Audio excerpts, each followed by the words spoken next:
Hello friends, welcome to my channel. तो आज हम जिस मूवी की बात करने वाले हैं उसका नाम है दी कर्व, जो 2015 में रिलीज हुई थी। मूवी की स्टार्ट में हम एक लड़की को देखते हैं जिसका नाम मैलरी होता है। मैलरी अपनी कार में अकेले कहीं जा रही थी। एक हफ्ते बाद मैलरी की शादी थी, इसलिए वो शादी के तैयारियों के लिए आउट ऑफ सिटी जा रही थी। मैलरी अपनी शादी को लेकर कुछ ज्यादा ही एक्साइटेड नहीं थी, क्योंकि वो हमेशा ही चुप रहती थी। अचानक मैलरी अपनी कार एक दूसरे रोड पर ले लेती है, ये सोचकर कि ये कोई शॉर्टकट होगा। थोड़ी ही देर बाद मैलरी की कार अचानक बंद हो जाती है और वो उसे चलाने की बहुत कोशिश करती है, लेकिन वो नहीं चलती। वो काफी परेशान हो जाती है क्योंकि वहाँ पर उसके अलावा और कोई भी नहीं था और ना ही वहाँ पर सिग्नल्स आ रहे थे। तभी वहाँ पर एक लड़का आता है जिसका नाम क्रिस्टियन होता है। वो मैलरी से बातें करने लगता है। मैलरी उसे बताती है कि उसकी कार खराब हो गई है। वो मैलरी की कार रिपेयर करने लगता है और उसकी कार बिल्कुल ठीक हो जाती है। मैलरी काफी खुश होती है और उसे थैंक्स बोलकर वहाँ से चली जाती है। रास्ते में मैलरी सोचती है कि क्रिस्टियन ने उसकी कार ठीक की है तो उसे उसको लिफ्ट देनी चाहिए। वो कार रोककर क्रिस्टियन को लिफ्ट दे देती है और यही मैलरी की सबसे बड़ी गलती थी। क्रिस्टियन पहले तो काफी अच्छी तरह बातें कर रहा था, लेकिन थोड़ी देर बाद उसका बिहेवियर और उसकी बातें बिल्कुल ही बदल जाती हैं। मैलरी समझ जाती है कि वो अच्छा लड़का नहीं है और तभी वो कार रोककर उसे कार से उतरने के लिए कहती है, लेकिन क्रिस्टियन नहीं उतरता और वो नाइफ निकालकर मैलरी को डराने की कोशिश करता है और उसे चलने के लिए कहता है। मैलरी को उसकी बात माननी पड़ती है। मैलरी देखती है कि क्रिस्टियन ने सीट बेल्ट नहीं पहना। यह देख के वो एक कर्व से गुजरते हुए अपनी कार खाई की तरफ घुमा देती है और उसकी कार उस खाई में गिर जाती है। मैलरी कार से बाहर नहीं निकल पाती है क्योंकि उसका पैर फंस गया था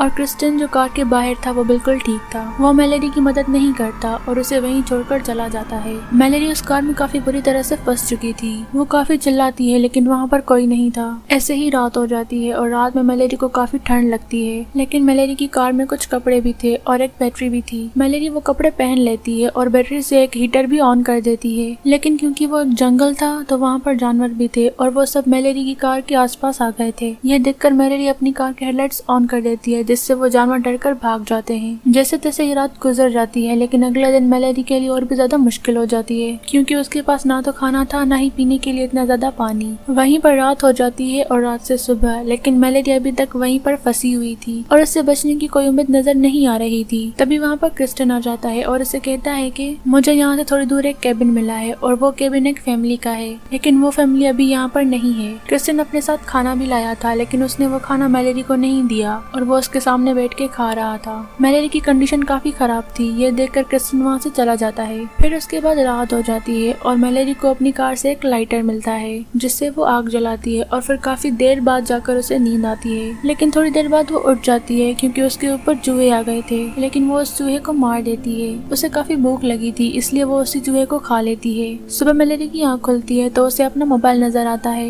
वो अपने मोबाइल से हेल्प मांगने की कोशिश कर रही थी, लेकिन वहाँ पर फिर से क्रिस्टियन आ जाता है और मैलरी अपना मोबाइल छुपा लेती है। क्रिस्टियन उससे बताता है कि वो फैमिली वापस आ गई है और उसने उस फैमिली को उनके ही केबिन में कैद कर दिया है। क्रिस्टियन मैलरी से कहता है कि तुम्हें मुझसे डरने की कोई जरूरत नहीं है, मैं आज तुम्हारी हेल्प करने आया हूँ। तभी वो मैलरी से मोबाइल छीन लेता है क्योंकि उसने उसको मोबाइल छुपाते हुए देख लिया था। फिर वो मैलरी को एक 100 देता है और उसे कहता है कि यही तुम्हारी हेल्प है। मैलरी उसे कहती है कि ये 100 इस दरवाजे को नहीं काट सकती। क्रिस्टियन कहता है हाँ मैं जानता हूँ, लेकिन ये 100 मैं दरवाजा काटने के लिए नहीं लाया। ये 100 मैं इसलिए लाया हूँ क्योंकि इससे तुम अपना पैर काटो और आजाद हो जाओ, क्योंकि इसके अलावा तुम्हारे पास और कोई रास्ता नहीं। मैलरी आजाद होना चाहती थी, लेकिन उसमें इतनी हिम्मत नहीं थी कि वो अपना पैर काट सके। ये करते करते रात हो जाती है और मैलरी को काफी ज्यादा प्यास लगती है। उसकी हालत भी बहुत ज्यादा खराब हो जाती है। तभी वहाँ पर बारिश हो जाती है और मैलरी को पीने के लिए काफी ज्यादा पानी मिल जाता है। फिर मैलरी रेडियो चलाती है जिसमें बताया जाता है कि बारिश की वजह से सिटी में फ्लड आ गया है, इसलिए जो लोग ड्राइव कर रहे हैं वो अब छोटे रोड से जा रहे हैं। ये वही रोड है जहाँ पे मैलरी फंसी हुई है। फिर मैलरी को एक कार दिखाई देती है, लेकिन वो कार क्रिस्टियन की थी। तभी मैलरी को एक आइडिया आता है और वो मरे हुए चूहे का खून अपने पाँव पे लगा लेती है, जिससे क्रिस्टियन को ये लगे कि वो पैर काटने के वक्त ही मर गई है। क्रिस्टियन आता है तो उसको यही लगता है और वो ये देखकर मैलरी की कार के पास आता है और उसकी कीज छीनकर उससे दूर फेंक देती है ताकि कोई कार खड़ी देखकर उसकी हेल्प के लिए आ जाए। क्रिस्टियन वहाँ से भागने लगता है और तभी वहाँ पर पुलिस भी आ जाती है और मैलरी हेल्प के लिए चिल्लाने लगती है, लेकिन वहाँ पर काफी ज्यादा तूफान था, इसलिए पुलिस ऑफिसर को मैलरी की आवाज नहीं आती। क्रिस्टियन उस पुलिस ऑफिसर से लिफ्ट लेता है और वो दोनों वहाँ से चले जाते हैं और मैलरी वहीं पर रह जाती है। वो सोचती है कि अब उसे कुछ न कुछ तो करना होगा, वरना ऐसे तो वो वहाँ पर मर जाएगी, इसलिए अब वो अपना पैर काटने के लिए सोचती है। लेकिन तभी तूफान के पानी की वजह से उसकी कार बहने लगती है और उसकी कार का दरवाजा खुल जाता है और वो आजाद हो जाती है। मैलरी वहाँ से निकलने का रास्ता रास्ता ढूंढ रही थी तभी उसे एक केबिन नजर आता है